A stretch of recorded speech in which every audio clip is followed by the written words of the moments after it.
close, well, how about this? We'll open with a Hail Mary and close with our Father. So, Sounds good. Father, Son, Holy Spirit, amen. Hail Mary, Full of grace, the Lord is with thee. Blessed art thou amongst women, and blessed is the fruit of thy womb, Jesus. Holy Mary, Mother of God, pray for us sinners, now and in the hour of our death. Amen. So we're gonna cover a couple things. The first one, do you have any questions, any comments about last week? I mean, You guys want to share your feelings about me? you started with the fire out there, remember that? Oh, she doesn't. Oh, yeah, I remember I was a that. little frightened when I was holding the candle. Oh, yeah, 'Cause you I got thought the the smoke wax you was- out. My hand was I shaking. thought that the wax was going to drip down and touch my hand. That's why they got those little holders there so the wax drips down. You did very well. They didn't drip very much. Candles didn't drip like they So what do usually you guys do. think of the fire? Yeah, we're It starting, looked beautiful. we kind of smoked you out when we put the newspaper in there. Remember that? It did not smell that pleasant. Wasn't it cool with the church all dark? Yeah. No I loved it. candles or no lights or anything, just I the light loved on Just complete darkness. I loved it. There's a lot of people there. Well, except for the moonlight. The moonlight there. The moonlight very suited. What? It suited. She says it's suited, it's good. That's good. Yeah. It's like the roof was cut open and like the moonlight was coming in. The moonlight was not coming from the church. No, it was like it Okay, it was. was like it was. Because of the light. Yeah, And okay, I got her. why do I have to translate when I'm older than you are? Then we did all those readings. To be honest, I love the darkness. I like the readings except that it was so late at night, you know? Yeah, I mean, if you go through that, you almost can't look at a watch. You're looking at a watch. Yeah, I loved it until I Mom was didn't in even have a pain. watch on. We, I was just we used to start it at 8. miserable. Yeah, once she Then was they in would pain, take then I change. was The more thing concerned actually than, kept us up all night. you know, but then she went home, so I was safe then, you know, I knew she'd be okay. But I was a little worried about my mom, so it kind of distracted me. How are you girls? I was excited. I was a bit tired and also excited. Did you like the readings, is what he asked? Yeah. How did You you like feel the after readings? being baptized? What was your feelings Well, after you being have an baptized? answer to. Hmm? I don't know how to express it. Yeah, it's inexpressible sometimes, but didn't that chrism smell good? That chrism oil that he blessed you with? Yeah, it smells amazing. Violet, tell them what you said when you were baptized. She told us at home something I different. can't remember. She's getting baptized, right? As we're bringing her back, that was just amazing. I You can't had remember. Graham up there baptized with her. Yeah, that was beautiful. Wasn't that beautiful, having them baptized together like that? That And was then very this cool. With morning, her son Griffin. Griffin, that's it. Griffin was adorable. He was so cute and tiny. this morning Violet said, now she's part of the church family. So she remember that? When you said that this morning? Yeah. You like that, don't you? Yeah, I'll be, you're 6, Yeah. 6. so you won't be very long before you receive your first communion, so. Yeah. Then you can go to communion too. Yeah, this one's touched over here, okay? No, she was really excited about having the whole church family. And I'm trying to remember when everybody's, I have it written down, but what was your confirmation name again? Oh, me and Violet? Yeah. Mine is Saint Cecilia. Oh, yeah, Violet that's is right, Saint Cecilia. Francis. Saint Cecilia, she's always by the choir. There's this thing left window, in the upper part of the window, I'll show it to you. I think she was a Roman martyr, I'm fairly sure, and she was killed, and she sang when she was being killed. I think that's the story. Oh, she is patroness of Oh, you're singers and stuff, isn't she? Yeah. You always put it by the choir. Music. And today I heard her sing for the first time. I actually heard, she's got a voice on her. Better than me. Way better than you, Paul. I heard you sing too. That wasn't me. No, it That was wasn't me. me. Paul, I made jokes about who's worse. I cannot Okay. carry a tune like she took after me. Paul can't sing, I can't sing, but I'm really glad that you can sing. And then there's, But I love to sing. then there's Dan, that's the usher, that just goes humming down the aisle. Yeah, I'm good at dancing. Yeah. Now, you are Deb, good I at want to dancing. ask a question, because everybody did communion the way Father Ryan had emailed us about. Did they announce that last week? Last Sunday? Yeah. Okay, that's 'cause- definitely at the vigil.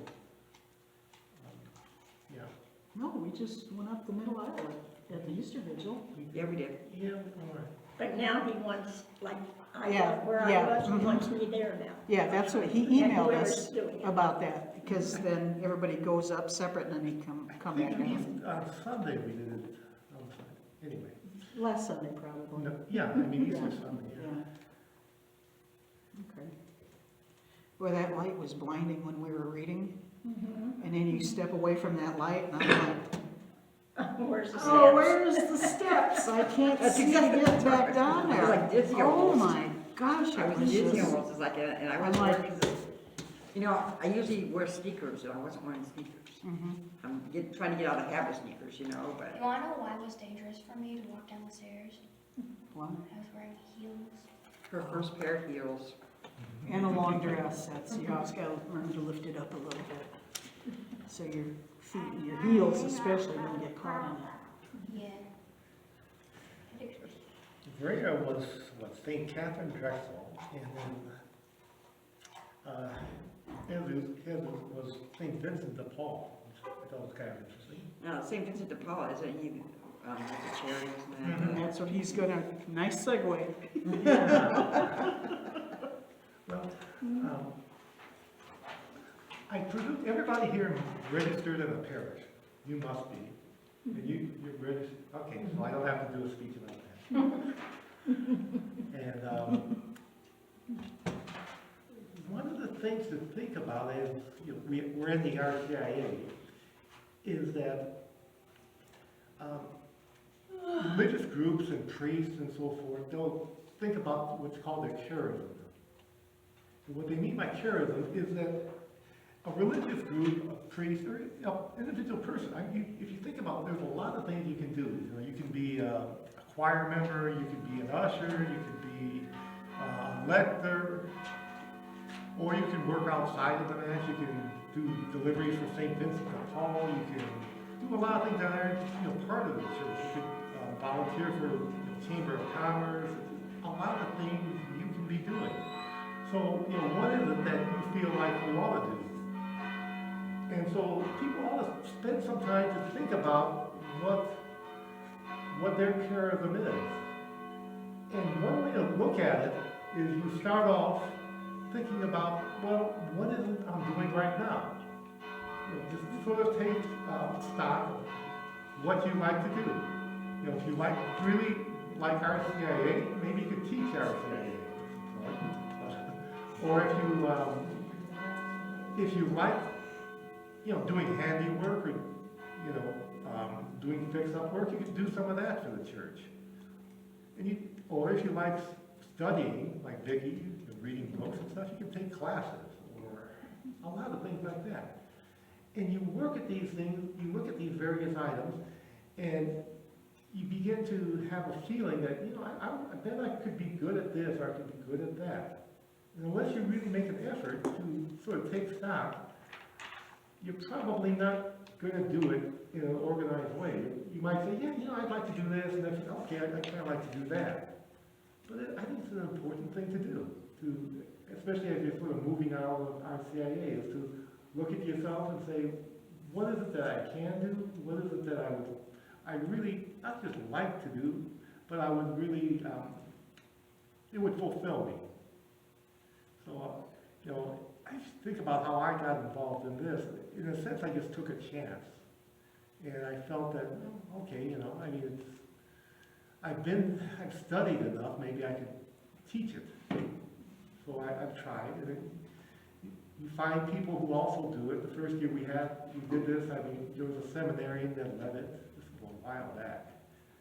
And then there was a theology teacher. And so we had some guidance as to how to do it, and then gradually over time, I've gotten better, and I think I've gotten better. So thinking about what your personal charism is an important part of being the church. It's something that, priests, Holy Cross priests, Father announced they had 4 ordinations yesterday. And they look at their charism, and they'll think about it, and they get together as a community, and basically they see their charism as teaching, which is why they have Notre Dame and they have other colleges. And then they also work in parishes, because they don't want to just be an ivory tower out there. They want to be more connected to the people also. So that's, in a word, their charism. And we've had nuns when we were in grade school, and what they would do is they of course were teaching, but the nuns also had hospitals. We were Holy Family of Nazareth. And, like Franciscans, remember Sister Anthony when she was here? She was part of a group that was, I don't know, you might say descended from St. Francis and his order, which is why she was so brown, sort of dark brown. And so then they have a charism of, in her case it was the Felicians. And they had a charism of working in hospitals and working in grade schools and so forth. So, what's your charism? Besides the fact that I got you. I'm still trying to figure it out. Well, I'll tell you if you want. Oh, yeah, tell me. Tell me what you think it is. I think you really ought to do, you're a good teacher. You think she's a good teacher? I do. Yeah. I taught RCIA 5th grade for kids that didn't go to Catholic school at St. Mary Assumption. And Oh, I yeah. liked that. Yeah. We're glad you're here, actually. You bring all the snacks and everything. We didn't today, I'm sorry, it's been a busy week. Thanks. New job. Yes, ma'am. Also, I made this for Paul. Paul, because it has his name. On the front little part here. What is he making? Okay, we can go take it to him after the class. What is he making? Yeah, that's the, you got snacks. That's the thing. See, it took me forever to figure, and I fell into this by accident. I pushed you. You pushed me, Paul, and when they were doing RCIA over at St. Albert's in the school building, and he had me and my friend Cindy do one presentation, and then I don't know how we got into it afterwards full-time. I don't know if that was one of the priests or what, but it's, and, I don't know a lot. I try to look it up so I don't teach you guys anything wrong. I try to go by what the church teaches. And how I've got my outline in front of me, which I never used to have because it's hard for me to stick to it. Because I'll think of something or somebody will say something and I'm off on a tangent. Well, this Because is everything- different from what I was doing because I was just teaching the Beatitudes. I didn't have to do anything else. It was just that one subject, so Oh, I yeah. did all my readings on that. Yeah, Where here, you're teaching the whole thing. yeah, and that's, some But I of think this, it's interesting. some of the stuff is solid and you can actually teach on it, but some of this stuff is so ethereal. It's Nice word. indescribable. It's hard to put into words. Yeah. But, go on. Yeah, I like that because what you do is you're trying to talk about something that you can never really put into words. And, yeah, It's just amazing, like Violet said. I'll put you out in the hall. But there's, We had workbooks and everything that the kids, and there was a lot of them. yeah, yeah. And I've gone back and forth where I thought I'd like to work with kids. And then I'd like to do something with seniors, because they're shoved away and left alone, and that affected me one time when my Busha was in the nursing home. She fell and broke her foot or something, so she had to be in a nursing home for a while. And my dad and his sisters would go and visit her, and they were there every day, because they would go to her house every day and stop and visit. And so they were going to the nursing home, and I remember it was around Christmas time, and we took flowers. No, this was before. It was Christmas Day we went there, and the other lady in the room next to her, never had anybody there, never anybody there. Christmas Day, here come two people, come into the room, they stayed for 15 minutes, and they were gone. And it's like, oh my gosh. So the next time we went up there, we took flowers, and we had an extra vase, and we put flowers and gave them to her, and she just laid there looking at those flowers. And ever since then, and I was pretty young, so that bothered me, because old people got nobody, people yell at them because they think they're deaf, or, it's just something, and I got hearing aids now. Because I was doing that for a reason, okay? People are stupid, and they don't talk to them normal, and it's the same thing like with kids. Kids, they talk baby talk and everything. And it's like, talk to them like they're normal. My grandkids would sit, when they were like 3, 4, and 5, we'd have a cookout, they'd be sitting in the lawn chairs talking to the adults instead of running around with the kids. Yeah, that's kind of what we do, can you tell? They watched musicals when they were young, and they'd be we'd go up to Rum Village in the swing sets, and the other kids are singing Barney songs and stuff, and my 2 grandkids are swinging, oh yes, it takes a woman, a dainty woman, a sweetheart, a mistress, a wife, from Hello Dolly. And everybody's looking at them like, what in the heck are they singing? But it's funny. There's so many people that are alone and everything, so, and I know we've got, with the mission statement that we've got, I know Father Ryan's trying to get a group of people to visit seniors or do something like that. I know some people, now they can't go to nursing homes yet, can they? They won't let people in, and I don't know. that is just, I used to volunteer when I was a teenager. that's the worst. What was I, 13 or 14? I was doing it because Tony did it. Loved it. My But there's, oldest see, girlfriend too. yeah, but there's And no then she did excuse. candy striper at the hospital, but they don't even have candy stripers anymore, I don't Yeah, know. no. That's another thing we don't do. Do we ever go visit the ill? But they won't let you, and that's, The ill. People who have cancer. Yeah, I did visit ill, but then I mean- all of a sudden they didn't tell me to do it anymore. People who have cancer and they're living at home and they don't want to go out because they're tired. I think because of the pandemic. Yeah, Well, last but year, even- Or something. And I'm not talking about ministry, I'm just talking about going in and saying hi. well, yeah, we're delivering communion, I think, and that's something. Yeah, that's important, but I mean, it's also important to talk about other things with them, let them know they have a friend. yeah, but most people don't want to talk about death. They don't want to be near death. They don't want to be near suffering. It makes them uncomfortable. And that's a big problem in nowadays society, is that Yeah. you avoid it at all costs.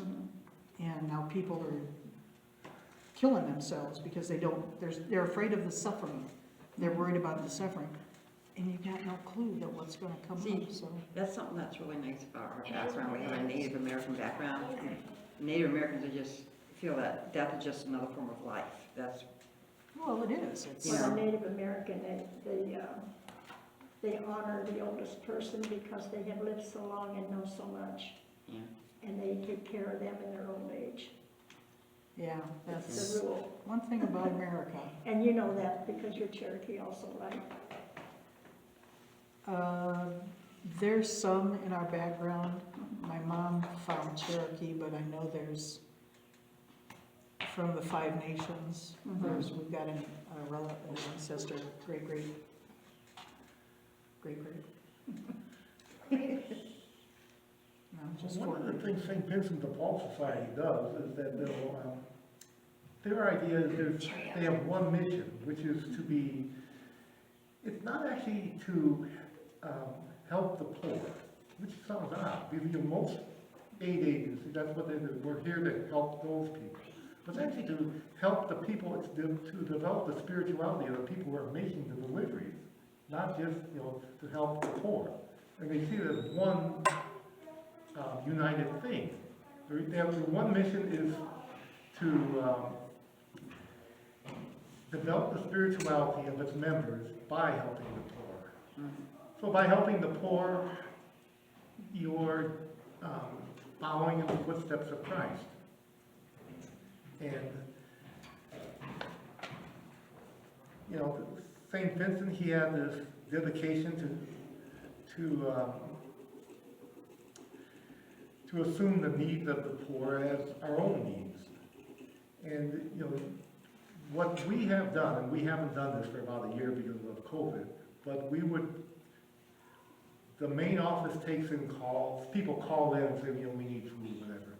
So then they send us the calls, we get an email, delivered to such and such houses, they give us addresses. I meet Myra Gasco on Wednesdays, or I used to at least. I think we're going to start in the next couple of weeks again.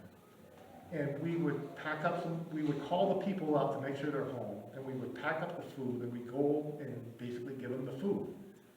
And, you could do it otherwise. You could just have the people pick up the food, which is sort of what they've done during COVID.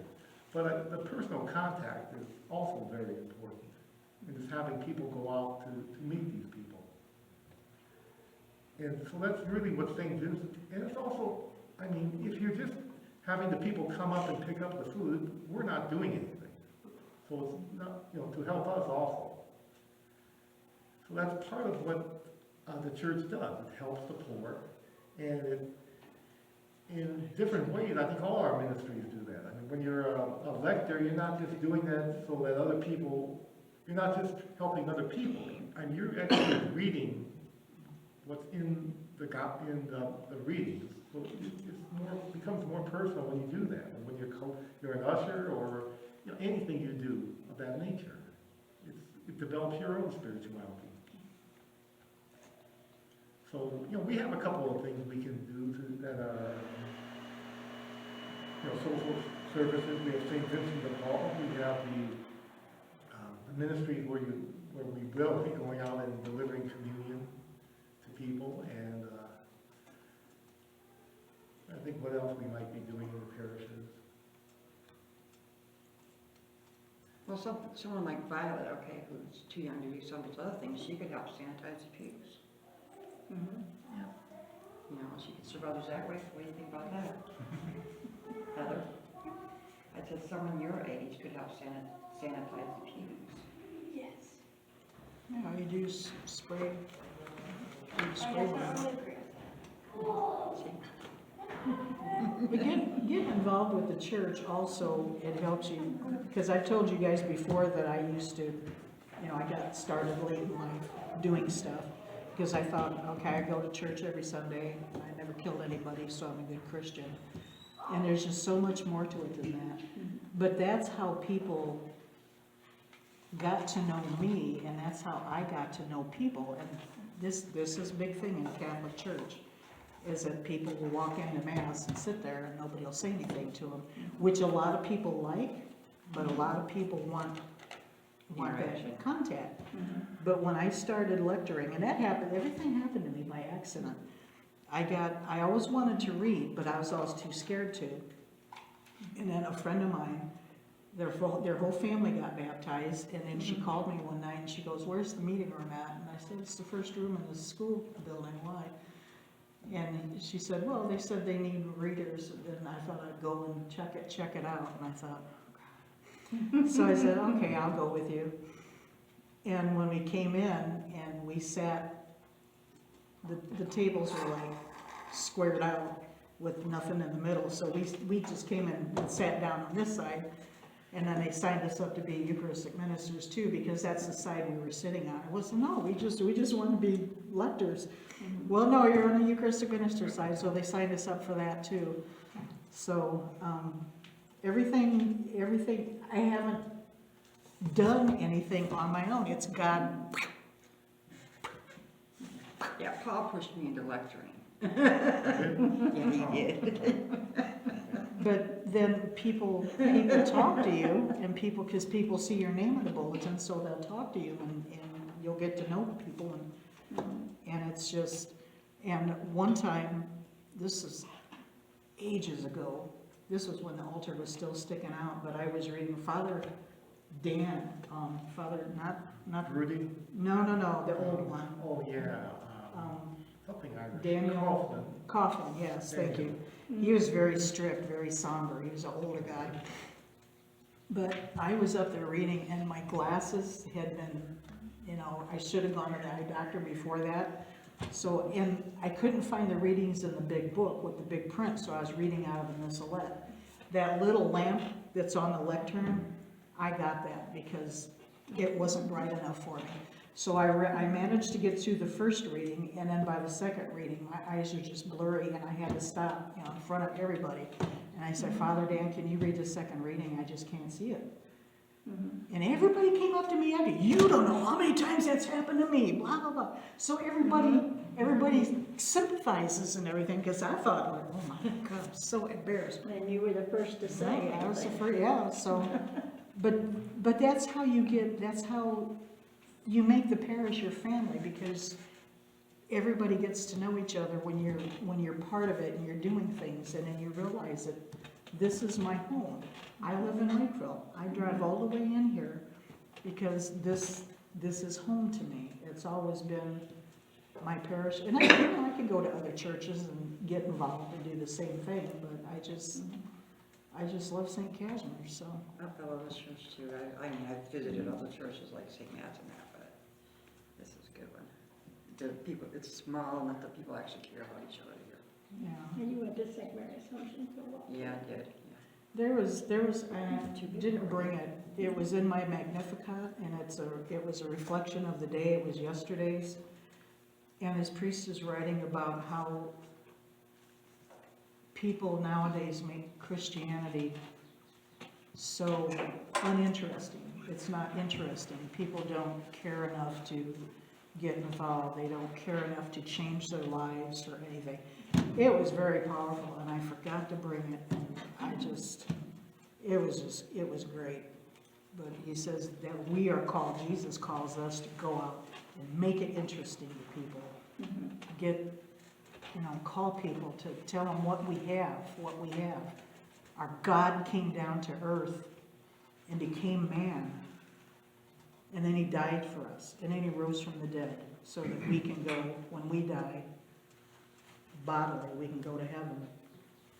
But it's not a boring religion. There's another thing the guy says, this one other priest says, he goes, we make Jesus this blah, tan, boring guy. And he says he walked on water, he calmed the storms, he raised people from the dead, he did this, he did that. It's just so amazing. It's definitely not uninteresting. Anything be done this year, or you're running out of time?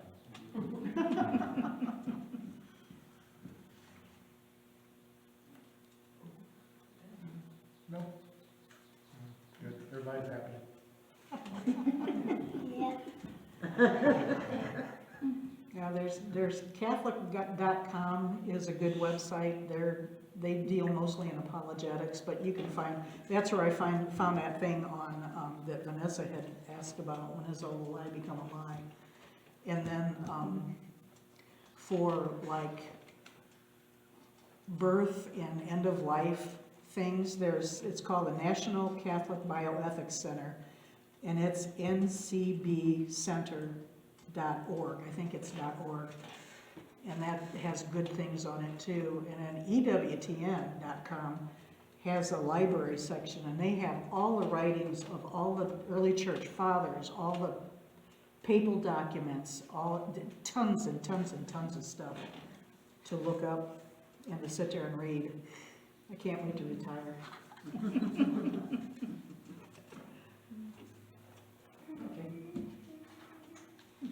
have anything else you want to talk about? I don't think so.